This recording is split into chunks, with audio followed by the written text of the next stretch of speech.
As far as I know, we have Phil in our stream set up. Phil is a developer evangelist for Twilio and Google developer expert. So he's been, well, a web development professional for some 10 years, building with both JavaScript and clearly Ruby. He's a frequenter of meetups, of conferences. He plays with a lot of new technologies and APIs and writing some source code online. And sometimes he makes his own beer. I hope you didn't have your libation yet because you're about to speak. But he's more likely to be discovering beers somewhere around the planet. Phil? Hello. Oh, wow, we're on. Thank you. Thank you for the introduction. Thank you for putting this whole thing on. It is an absolute delight to be with you today and to talk to you all a little bit about passwords. As said, well, there we go. My name is Phil Nash. Yes, I'm a developer evangelist for a company called Twilio. I'm coming to you live from Melbourne, Australia today. So it is already just turned over midnight. It's the future. It's already Saturday here. So I can tell you Saturday is looking quite nice, I guess, from where I am. Not allowed outside the house right now because we are currently in quite a strict lockdown in Melbourne. So yeah, it's good to be with you, all of you. You can find me online at all these places. I'm basically Phil Nash everywhere except for Twitch, which I'm increasingly on at Phil_Nash. Go find me there. Come hang out if you want to. Now let's talk about passwords. I want to talk to you and tell you about my first password because it's kind of embarrassing. It's embarrassing because, well, it was my first password for a computer login system at my school. So I was young. I'm going to start with the caveats here. I was young and foolish and did not know what I was doing with any kind of security. My first password was 4 characters long. It was all in lowercase, and it was my last name, which really should have keyed me into it not being safe. Of course, my friends eventually kind of got wind of this and hacked into my account. And, well, they didn't really do much to it because we were very young and there wasn't much internet around at the time. And really, it wasn't a problem. But it should have taught me a lesson. And it didn't really because, my next password was still 4 characters long, still all lowercase. And apparently I was just a massive nerd at the time and thought Atom was cool as a password. Not good times. But do you know what? Of course I got hacked. And that happens to so many people these days. And this is kind of what I want to cover and discuss today. I got hacked because passwords are terrible. Actually, it wasn't my fault at all. I was a kid. I didn't know what I was doing. But passwords in general are terrible. I think we can all pretty much agree on that. And if you don't agree with me, I'm going to tell you why. First up, all we have with passwords is a bunch of guidelines. Guidelines that are mostly wrong, mostly difficult to deal with, and just, incorrect. What are those guidelines? Well, I like these ones. Your password must contain at least 8 letters, a capital, a plot, a protagonist with good character development, a twist, and then a happy ending. If you did write a password like that, it would be pretty secure, I reckon. And fun, and probably somewhat memorable. Instead, the guidelines we're given are things like you must use an uppercase letter and a lowercase letter and a number and a special character. And then you can't remember what you've written. And it's not even that much more secure, because what do we do with this? Well, those guidelines tell us that the password is not secure. And we know that. We know the password is not secure. We know the password Nash is not secure as well, but I didn't stop me setting it.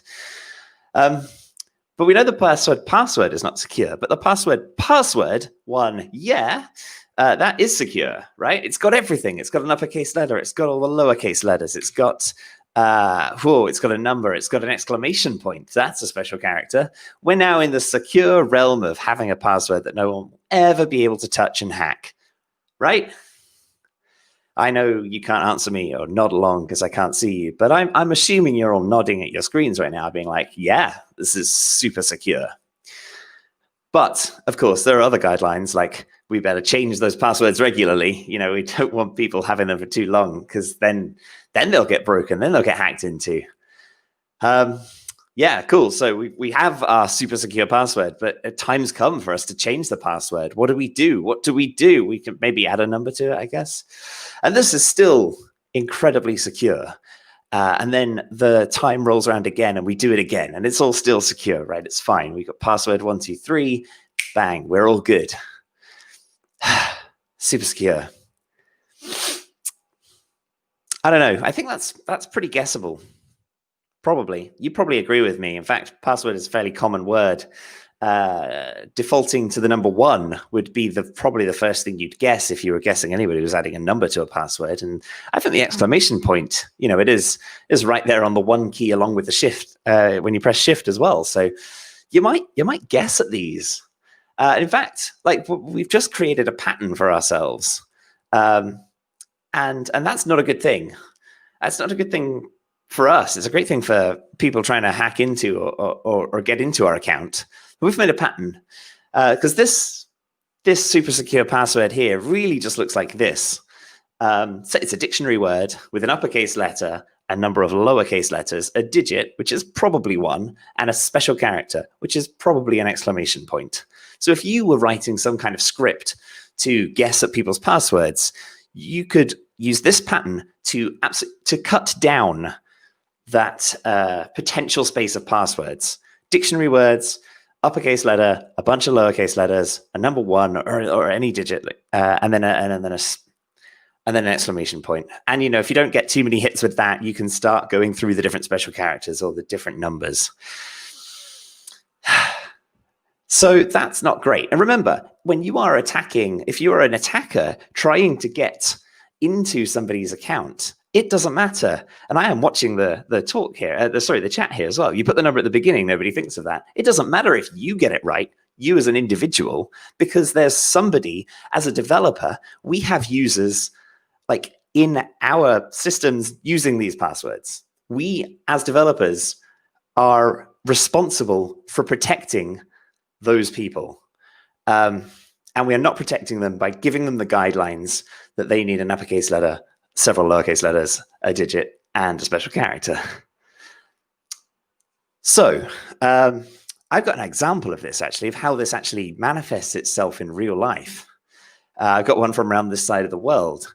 You see, a couple of years ago, might have been 3 years ago, actually, the Western Australian government did a security audit of the passwords used in their systems. 234,000 passwords were assessed. And what do we have? A quarter of them were deemed to be weak passwords, which is a shame. And a good 1,400 of them were, in fact, the password 123. What I really like, I've actually got the top 20 here. And I think there must have been some guidelines in here because, we're not seeing the password. Oh, no, we are seeing the password. It's right down there at number 9. Yeah, looking at 184 just straight passwords. But password 123, that was pretty popular. But what I really like about this is that there was clearly some guidelines given to people, not just like you must use uppercase and lowercase letters, but that some ideas of how to set a password. As you can see, some patterns in here as well. So we've got like date and time patterns, kind of October 2017, Monday 01, Spring 17, Spring 2017, August 2017. So you can kind of tell when the different cohorts of people started working. And that's horrifying, if you ask me. Welcome 1 is great. The 132 people on their first day at work set their password to remind themselves to welcome themselves in the morning. And my favorite one, actually, my favorite one on here is number 18. 98 of them available, Logitech 1, because somebody, or 98 people were like, I need a new password. And they looked down at their desk and they saw their mouse or something. They're like, that's it. Logitech 1 it is. And I wonder how many Logitech 2s there are in there. Doesn't hit the top 20, but we'll get there. So this sucks, and we can see this in action right here. All of these are easily guessable passwords, patterns that we can use to guess at passwords. All right.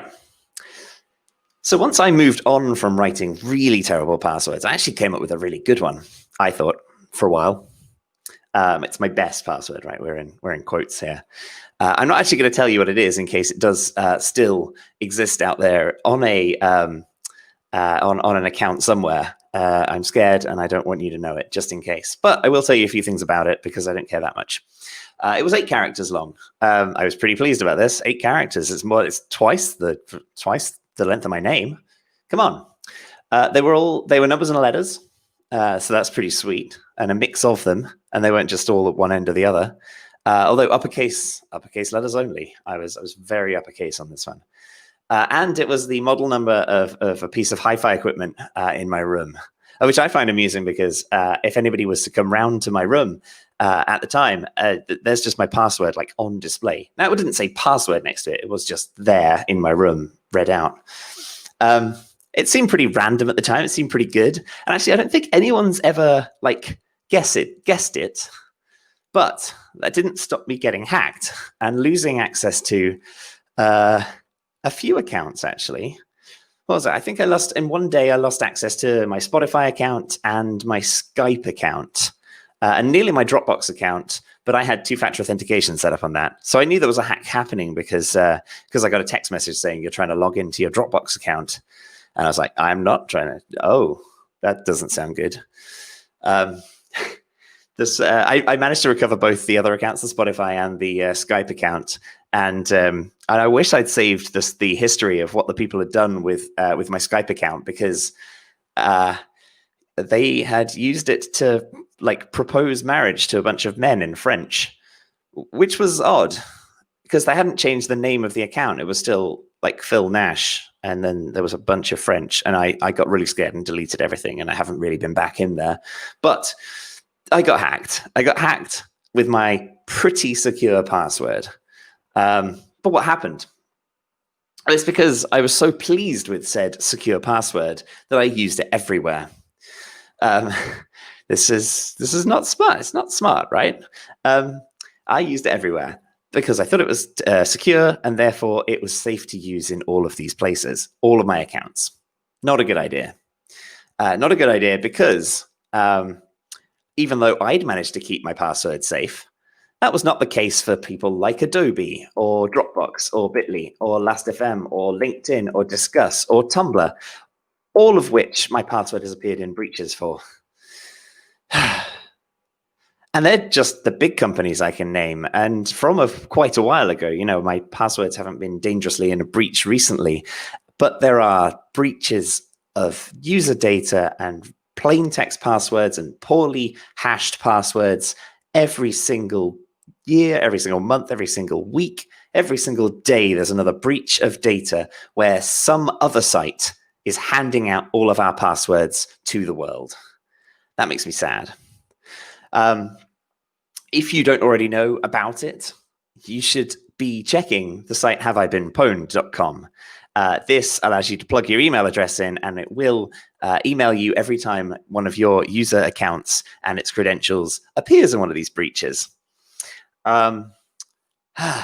Yeah, so that sucks. And I do still get emails from the service. So that's not good either. And right, I think we're just starting to, well, no one suggested yet, what about using a password service? But again, this is one of those things, the way we solve this for ourselves is to use a password manager, right? And a unique password per site. And I have 300, 400, 500 accounts or something. So I can never remember all of them, must use a new password per, a password manager in order to deal with this. And again, it doesn't matter if I use a password manager and you use a password manager. All of our users, or 90% of our users, have never even heard of password managers and are using the same password over and over again. So if somebody else leaks their password into the world, they're still going to get attacked and hacked into on our sites. Sucks. So how do we fix this? This is the most important part, right? How do we as developers protect our users and make sure their accounts, at least on our sites, stay safe? Well, first up, the guidelines were wrong. Those horrific, oh my goodness, those guidelines back at the start, those uppercase, lowercase, number, special character, right? Those guidelines were actually written by a guy in NIST, that's National Institute for Science and Technology in the US. And he's since apologized for that. They were so wrong. He's written an apology and said, right, we should never have done this. We shouldn't be changing passwords regularly. We should not be making them easy to remember for computers. Hopefully, you've seen this XKCD comic. It really points out the problem, right? That we have encouraged people to come up with these sort of hard to remember, easy for computers, hard for people to remember problems. And the XKCD comic here suggests that maybe just a passphrase, right? 4 separate words that have nothing to do with each other. It makes 44 bits of entropy. It'll take 550 years to guess it. And who could forget correct horse battery staple, right? In fact, you've already memorized it. This is such a great point, but we can do better than this. Well, how do we make people think more about passphrases than we do about passwords? Well, first up, the security. So guidelines now from the ACSC, that's the Australian Cybersecurity Centre. That's here in Australia. The NCSC, that's the National Cybersecurity Centre in the UK, and NIST, the National Institute for Science and Technology in the US, all agree on these guidelines. That passwords should be at least 13 characters long. 13 characters, easy. You should be able to accept all characters. So stop regexing out things like spaces or emojis. Why shouldn't people have emojis in their passwords? And spaces particularly, so we can do passphrases nicely. And then don't allow insecure passwords. That covers a few things. So those guidelines go a bit further into it. Don't allow dictionary words. Or not, like the password isn't just one dictionary word. A passphrase of 4 dictionary words is fine. Don't allow repeated or sequential characters. Do not allow context-specific words. So if you're logging in and you're trying to use the same username, the same word for username and password, it's a bad idea. Or the email or the application name that you're logging into, that kind of thing. And or passwords that have been in a breach, passwords that are available online for other people to read. So how we go about this in Ruby, because I haven't actually spoken about the language or our processes yet, and so I should get to this. So I had a little look around. I had a bit of a look at kind of our authentication frameworks and what we already provide for password validation. And there's not a lot kind of out the box. So if you use Devise, for example, Devise will validate passwords and it will make sure that they're between 6 and 128 characters. 6 is not enough, but you know, it does this. It doesn't actually put any of the other guidelines in place on you, but it will do this. So for AuthLogic took this validation out of an old version and now just kind of recommends it in their README. But again, this is like minimum 8 characters length password and should be confirmed if it's required. 8 characters is better than Devise's minimum, but still not enough. And Clearance doesn't even have an opinion on this, which is fine. It doesn't have to. It's not technically its job, and it isn't really for the others. So I have some suggestions. First up, if you're in a Rails app, just validate that the path is like the password's like 14 characters long. Why not? We can humanize this by adding into our UI things like, use a passphrase or suggest a password manager. But if we just make the password at least 14 characters long, then it's much less likely to be repeated an existing password that somebody already has. And then these other things down below are some pretty good libraries actually for validating passwords. In fact, what I love is that 2 of them look like good, short but good passwords themselves. There is we have NOBSPW, that's the no bullshit password validator, strong password, and ZXCVBN. Actually, ZXCVBN looks like it's a strong password, but if you're sat in front of a laptop right now or a keyboard and just check the bottom row of that keyboard, you'll find the letters ZXCVBN next to each other. So it's about as secure as the password QWERTY. Don't use it. But it is cool. And so I wanted just to show a couple of bits on these. So the the no bullshit password checker. This one's great because it allows you to add a bunch of options to it. We're not just checking the password, but we're checking the context as well. And so in this particular case, we can add a name and a username and an email alongside the password that we're checking. And then we can say, is this strong or is this weak? And even better, like, what are the reasons for this as well? Why has this been decided that it's a weak password? I think this is great. ZXCVPN, on the other hand, this one allows you to provide a word list. So this doesn't, it's not to do with whether it's a username or whatever, but you can give it a bunch of words. It also has a dictionary checker with it as well. This one gives you a score, it gives you suggestions, it gives you the time it takes to crack it as well.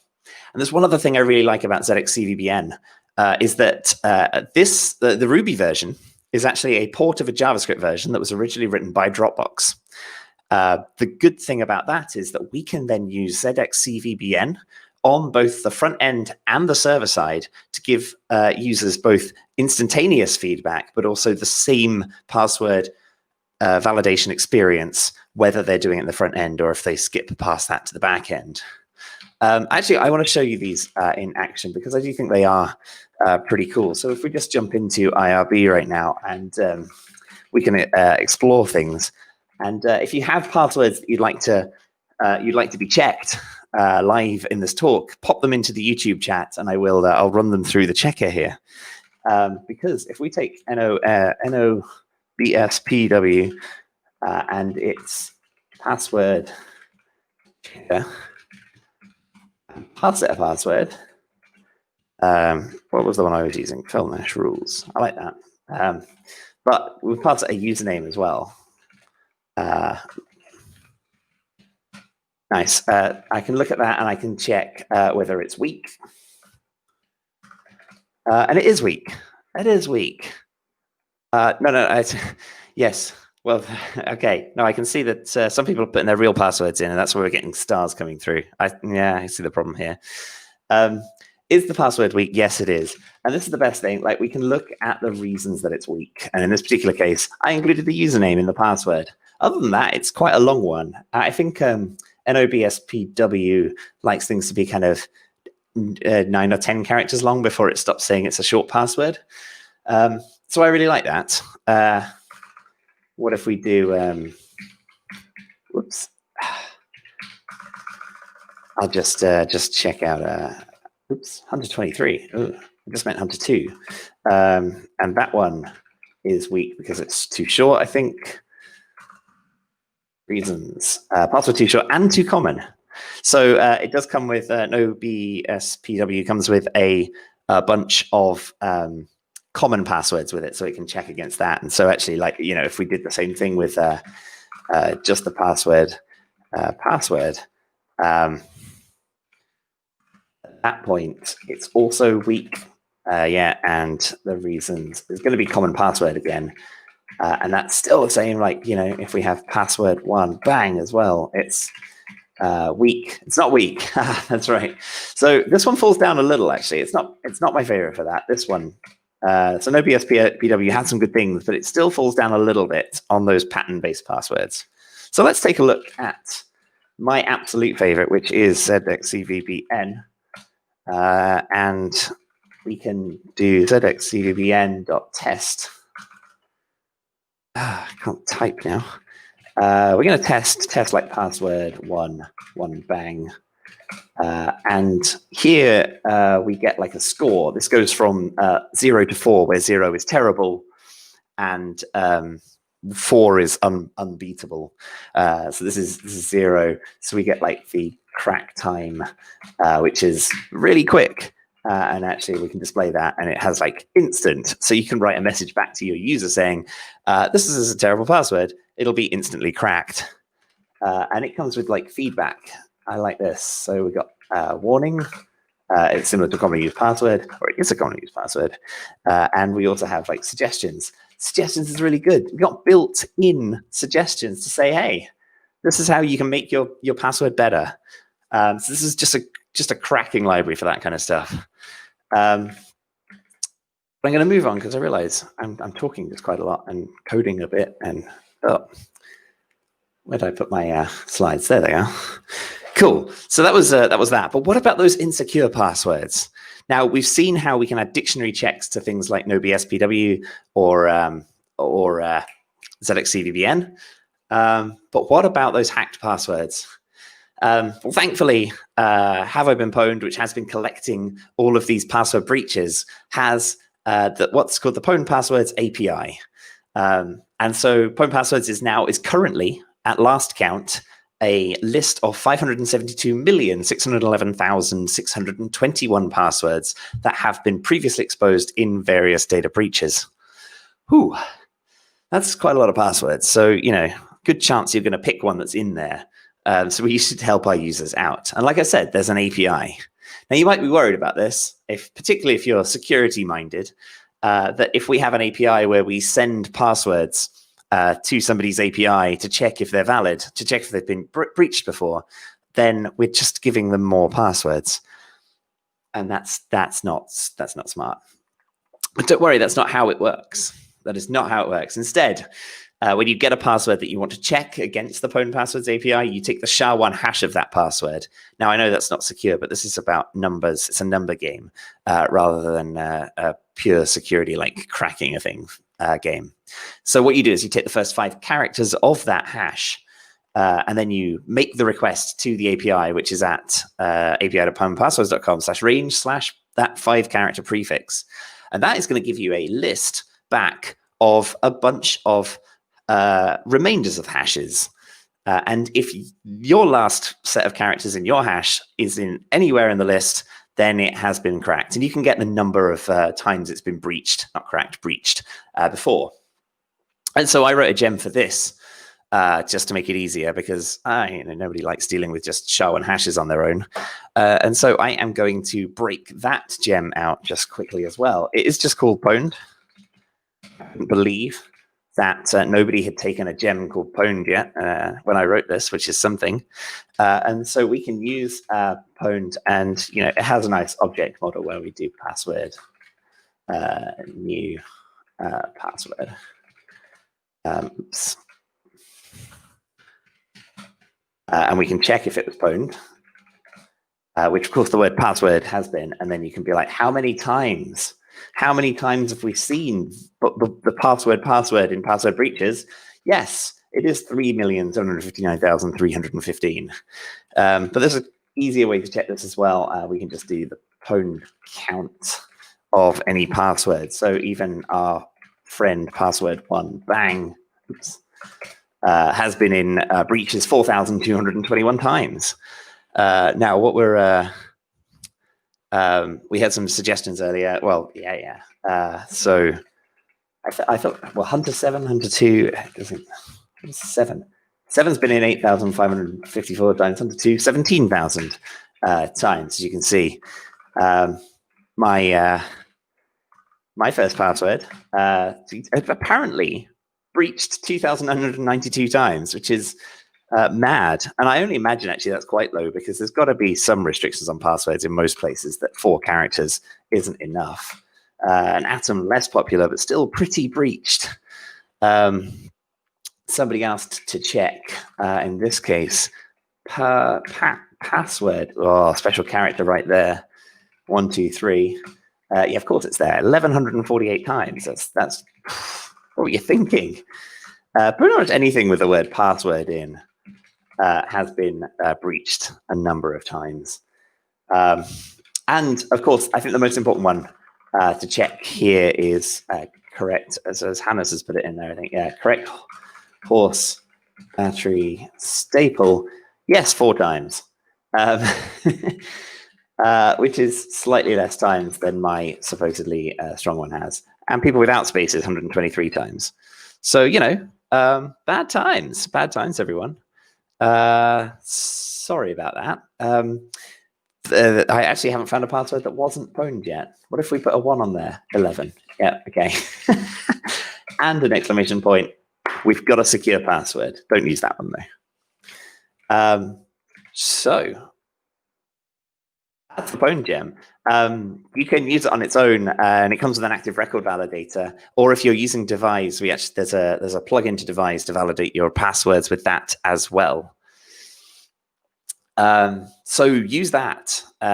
One nice thing about the API, or so the gem and the Devise plugin, is very much that because this is an API that sits between you and a user sign up, it does allow you to kind of set what happens if the API fails. So you won't just lose access to new users if the API disappears. However, the API is also like cached on Cloudflare, backed up by Azure functions, and has a super quick response time. So it's actually really good to use. And then there's the next level. Finally, once we've made everyone's passwords better, or if you decide you can't make people's passwords better, but you want to keep them safe in another way, and I don't have time to go into it today, but two-factor authentication or some sort of multi-factor authentication will keep your place even more secure. Now, that has its own issues, its own potential problems, and I'd love to talk to anybody about that. Like, get in touch with me at any time if you want to talk two-factor authentication, because I love talking about that too. So passwords are terrible. I think the chat has agreed with me that passwords are terrible. Some people have become password managers themselves for other people, I think, which is not a great place to be either. So passwords are terrible. Those password guidelines are not only worse, but they are out of date. If you are still using guidelines where it's an uppercase, a lowercase, a number, and a special character that has to get changed often, it's out of date. So update that guidance.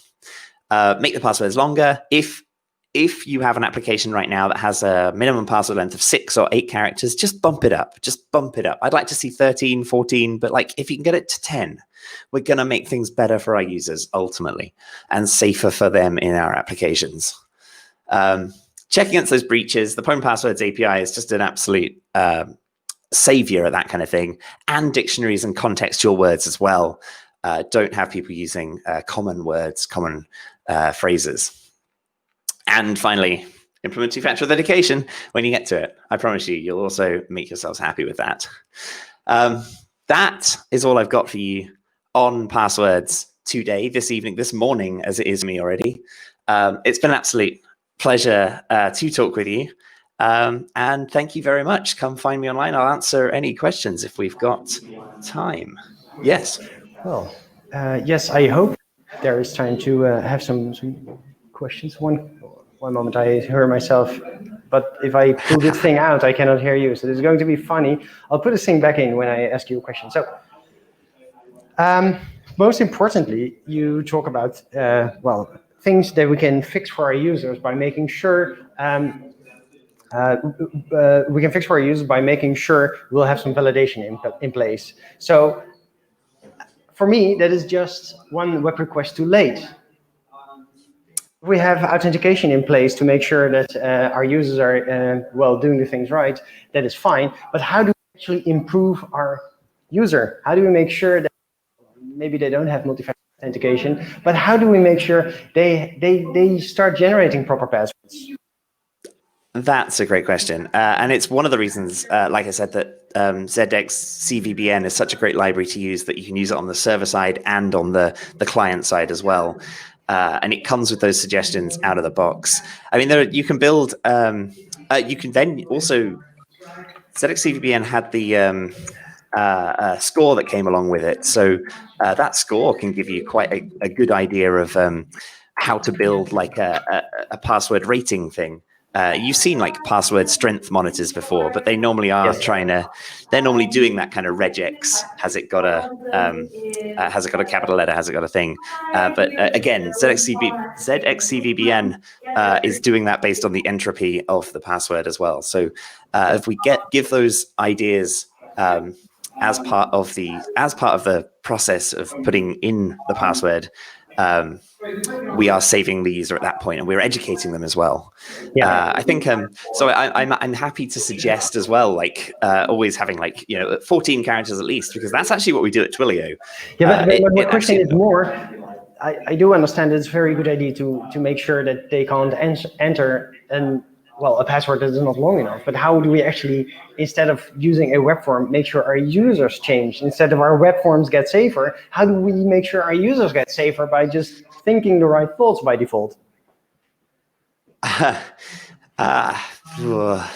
Changing user behavior like that is possibly beyond me, because beyond most of us, I'd have imagined. It's a long period. It's a long time. It's going to take a long time to get to a stage where all users have a better idea of how this actually should work. And it's potentially by that point that we can even do away with passwords in general. Now, I believe that like passwordless logins can be really secure and a great experience and better for users. But I also think we're not in a place yet that we could use those things. And so that's a potential for the future with standards like WebAuthn, which are going to bring kind of hardware and users together to actually never have to use a password again. That's an exciting future, but we're not there yet. But maybe that will be the way that we can sort these things out. Yeah, no, I understand. So what you're saying actually is, with all the things you've just presented, they are not the best thing possible, but they are so much better than what we have had until now. That's the idea. If we can just move and protect the users that are on our sites, and again, like I think by having like validations and suggestions based on our things, that is going to inch user behavior on other sites over as well. And if we can suggest password managers, if we can suggest just saving it in your browser but using a unique password per site, that's a good thing. Yeah.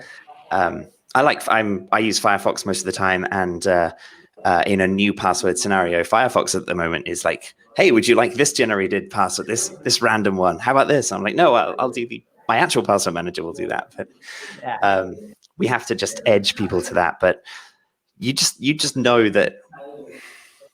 I think that the percentage of people using password managers is so low that any improvement is something. No. I'm trying to roll out a password manager in the organization I'm working for at the moment, with all the struggles that we have had there. Also because, well, I'm also a developer and also focusing on other things. I think I know what you're talking about because, well, a random Joe is just not going to use a password manager. So the next best thing is make sure that the services they interact with make the right decision for them without being too obnoxious. And then your other alternatives is still like passwordless stuff. Like if you do magic links for login, like Slack does, or like text links to SMS-based links to login, that kind of thing can also get around things, but have their own issues as well. Yeah. So there's a thing that I forgot just before your talk. I want to let the audience pick a developer dilemma. Well, thank God my colleague Floor made sure it was in the chat, but I have a developer dilemma for you. It's quite connected to your talk. It is a developer dilemma, and you get to choose. I don't know if you know the developer dilemmas. I've not seen this before, but okay, cool. So we're not even showing you them, so don't worry. On the one hand, you have being hacked, and you can choose that even over, or maybe the other way around, getting DDoSed. So what is your choice? I'm going to go with, that almost seems like an easy one. Getting DDoSed, absolutely. Getting DDoSed?